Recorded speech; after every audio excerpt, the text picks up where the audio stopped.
tetrapoda. Okay. Now tetrapoda. Tetra meaning four and poda meaning limbs. So now whichever animals we are going to discuss will be having four limbs. Okay. Two front, two backwards we say. So four legs and hind legs, like that we are going to say. Okay.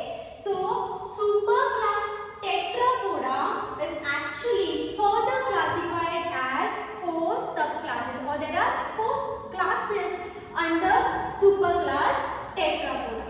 Class Amphibia, class Reptilia, class Aves and class Mammalia. From this all four classes, today we shall be learning the next first subclass or first class, I would say. The class is class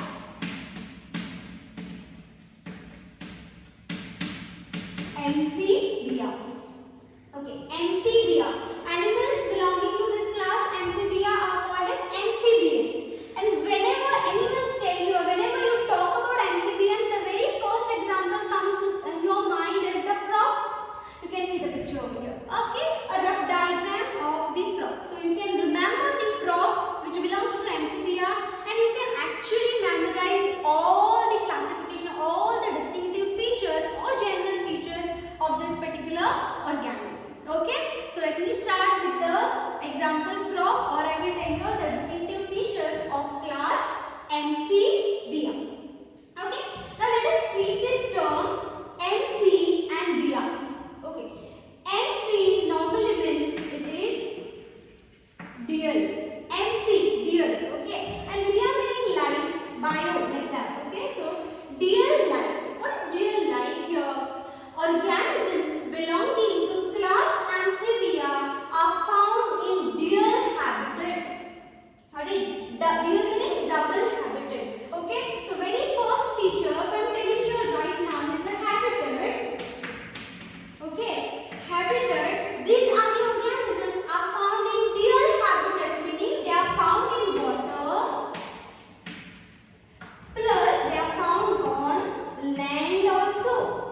So organisms which are found in water and on land also, they are belonging to class Amphibia. Got it? So Amphibia meaning real life found in water as well as land. This is the feature you have learned from your junior classes also.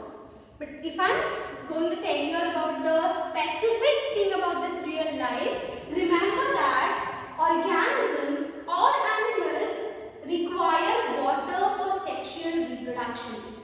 Got it? So normally they come in the water at the time of breeding or at the time of reproduction, and otherwise they found on the land. Now on land also there are different types. Okay, if we go more specifically, there are some arboreal amphibians. Arboreal meaning they are only found on the trees. Example is tree frog, hyla we can say. Okay, this is an example. All the examples are mentioned in your NCERT textbook. Okay. Then there are specific amphibians which are found only on the land. Okay, for example, salamander and all. If I want to tell you, as in when I go to the further points, I will tell you all this particular examples and all their habitats. Okay, so remember they require water for sexual reproduction or reproduction, and on the land they are normally found. So we say that amphibians are found in water as well as on the land. The very first thing about the habitat. Got it? Now second point if I am going to tell you, see, this amphibia belongs to tetrapoda. Tetra meaning four. So obviously you can remember the very next point. These animals will be having four limbs, or you can say two pairs of limbs. Okay, so four limbs are having tetrapoda. Okay. Now in some, when they are found only in the water, they develop webs like. Okay, so that are some of the important more features. If we go to specific reasons, for time being, we are going to learn only the distinctive features. So remember they have four limbs. Next, if I want to tell you the third one, see now, you will remember. You can see this particular, imagine a frog. Body is divisible into head, where the eye is situated, head and the main trunk region. There is no tail over here. Got it? So tail is not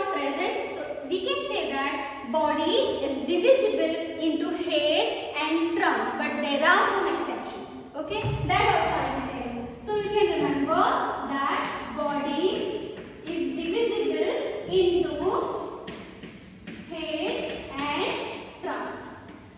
But there is exception here, I told you. So exceptional case wherein there is tail and that tail which is present is the example is salamander. You can see the picture from your NCERT textbook. You can remember exception about salamandra or salamander. Yeah, you can say that. Okay. So picture is given clearly in the textbook. So this is the individual which is an amphibian but they has tail. So there is exception. But normally all the individuals of amphibians, the body is divisible into head and trunk region. Okay. So this is the third characteristic. Next I will tell you the fourth character. I told you that animals has 4 limbs. Okay, 4 limbs, meaning 4 poda they have, right? But there is one more exception. Okay, they are commonly called as Sicilians. You can Google out this. Sicilians, the example is Ichthyophis. This is the amphibian, is also referred as limbless amphibian. Okay, these amphibians are referred as limbless. Though it is belonging to tetrapoda, but it is not having limb. They are not having limbs. They are like a worm, like a snake you have seen. Okay, very small, but they are looking like earthworms, like worm-like body they have. They don't have any poda. Remember, so this is one more exception case. Remember, one exception over here, and the organisms which has tail also. This is the exception you can remember. Okay. The next very important point I will tell you. Now, if they are found in water, okay, obviously they should have gills for respiration, right? So for that matter, I will tell you that this individual, especially the frogs and frogs, hyla, rana, we can say, these individuals have very moist skin. So the skin is very moist, plus it is glandular. What do you mean by glandular? Beneath the skin there are some glands present, and that glands are secreting mucus, and because of this mucus the skin is very moist. It is not very dry or rough, very moist. Okay, and that moist type of skin is very helpful for respiration. Remember this thing. Okay, so the next point I am going to tell you is about the respiration. So respiration takes place via, I told you, skin. Now when the individuals are adults, for example the frog has become adult now, and that adult frog is going into the water for reproduction, they will be respiring through their skin, and that's why I told you the skin is very moist. Why? Because of the glands, that glands secrete mucus. Okay, so they respire through skin.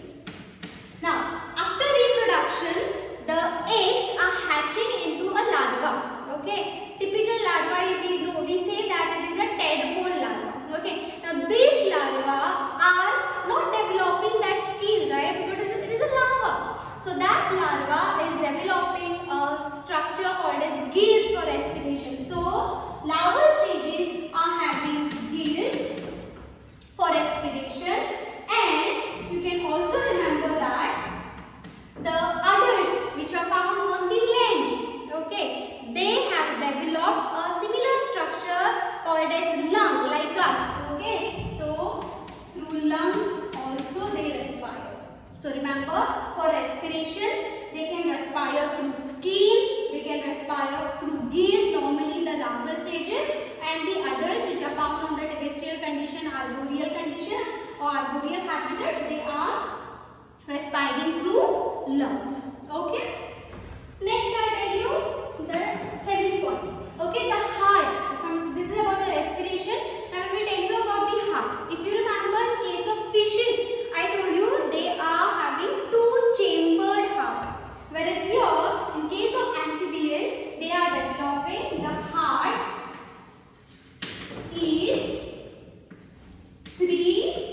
chambered. Now which are the three chambers of the heart? There are two auricles and one ventricle. Got it? So two auricle and one ventricle. That's why there are three chambers, three compartments of the heart. Okay? So heart is three chambered, having two auricles and one ventricle. Okay? Now let me tell you the next important points. The eighth character about their sense organs. Okay? Now their sense organs, you can typically see this eye over here. You have seen frog's eyes, right? Okay, the eyes have developed an eyelid, which is a character actually that's seen, for example, the mammalian. Some of the mammalian characteristics are appearing in amphibians now. Now, which is that character is that is eyes with the eyelids. Now, we also have eyelids, right? Like that, amphibians are developing eyelids. So, we say that very important characteristic, eyes with, or I write directly, eyes with eyelids. Okay, so eyes with eyelids. Next I will tell you, ninth one, then ear. Now we can clearly distinguish, or we can clearly locate where is our ear, because we have this external ear, right? Ear pinna. Like that, this individuals doesn't have ear pinna or external ear. They have a simple membrane called as tympanic membrane, and that represents ear. Now you also know that we also have tympanic membrane. This is our external ear. External ear ends into a membrane called as tympanum or tympanic membrane. That membrane is like a eardrum. Then there are middle ear and further there is inner ear. Like that, these individuals have developed now the membrane, and that membrane is called as tympanum. So tympanum represents ear. Okay, so the ninth point I told you, tympanum itself represents ear. Okay, next very important point is these animals are again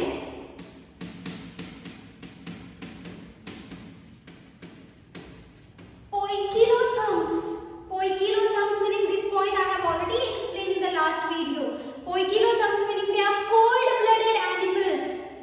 We human beings are warm-blooded animals, whereas amphibians, fishes are cold-blooded animals, meaning they cannot maintain their internal temperature when there is fluctuation in the external temperature. Okay, now some can change their internal temperature, and those who cannot change, they either go summer sleep or winter sleep, we say. Meaning what? When the temperature, outside temperature is going very high and they cannot cope up with that very high temperature, they simply, the temperature is very high and they simply sleep in the summer. Okay, that particular season. We say that summer sleep, or we normally refer that is as estivation. Okay, estivation is related with the summer sleep. When the temperature is going very high, they just go and sleep in particular area where they can actually, why they sleep? Because during that time metabolic activities and all that goes down. If they need to survive in that, they need to change their temperature according to that the external temperature. They can't do it, so they go for summer sleep, estivation. And in extreme winter condition, when the temperature goes to 0 degrees and all, that time they cannot survive in that very less degrees also. So that time they go for hibernation. You must have heard about polar bears hibernating. Same way, some of the larvas or some of the individuals are hibernating in particular temperature, very low temperature. This is called as winter sleep.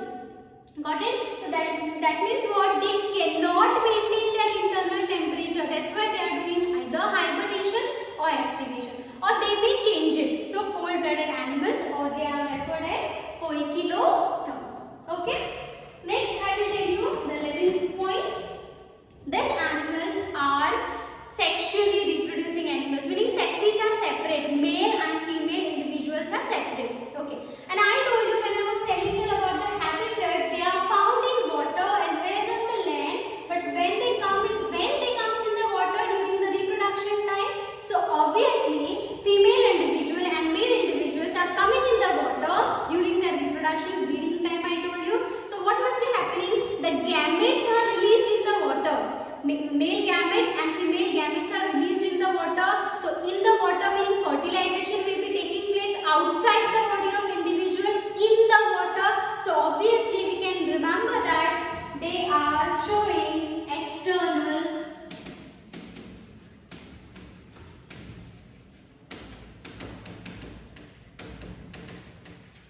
showing external fertilization, meaning the fertilization, fusion of gamete is taking place outside the body of individual. Okay. Next, the development is direct or indirect. There are some exceptions for that also. Normally we say the development is indirect because, and I told you what is indirect, meaning there are some larvae involved in the middle stages. So eggs are hatched into a